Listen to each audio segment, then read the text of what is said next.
మోకాలు నొప్పులంటే కేవలం అందరూ అనుకునేది గుజ్జరిగిపోవడం, మోకాలు నొప్పులొస్తున్నాయని. అది కాకుండా ఇంకా ఏమేం ప్రాబ్లమ్స్ ఉంటాయి? అదే ఎప్పుడు గాని మన బాడీ పార్ట్‌లో ఏదన్నా నొప్పొచ్చింది మనకి. నొప్పొస్తే ఒక చిన్న చిన్న టాబ్లెట్స్ యేసుకుంటాం. ఒక వారం జూస్తాం. 10 రోజులు జూస్తాం.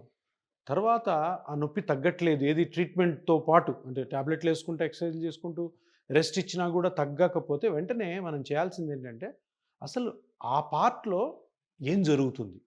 తప్పకుండా తెలుసుకోవాలి.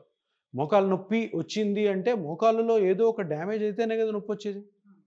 ఆ డ్యామేజ్ పార్ట్స్ ఏమేముంటాయి? అసలు మోకాలులో ఏ స్ట్రక్చర్స్ ఉంటాయి? ఏ స్ట్రక్చర్స్ డ్యామేజ్ అవ్వడం వల్ల నొప్పొస్తది? ఏ స్ట్రక్చర్స్ డ్యామేజ్ అవ్వడం వల్ల కొన్ని సార్లు నొప్పే రాదు అన్నది ఇంపార్టెంట్. అంటే అది డాక్టర్లు డ్యామేజ్ అయినా చూసుకుంటారు. కూడా పెయిన్‌లెస్‌గా ఉంటుంది. అంటే ఇప్పుడు మోకాలికి మనము ఎంఆర్ఐ తీసాం. దాంట్లో 10 ఫైండింగ్స్ ఇచ్చుంటారు రేడియాలిస్ట్. హ్మ్. ఇప్పుడు మనమేమో డాక్టర్‌గా ఏం జేయాలి? అసలు ఏ పార్ట్ వల్ల నొప్పొస్తుంది? నొప్పి రాని పార్ట్ డ్యామేజ్ అయినా కూడాను మీరు దాన్ని ట్రీట్ చేస్తే వేస్ట్.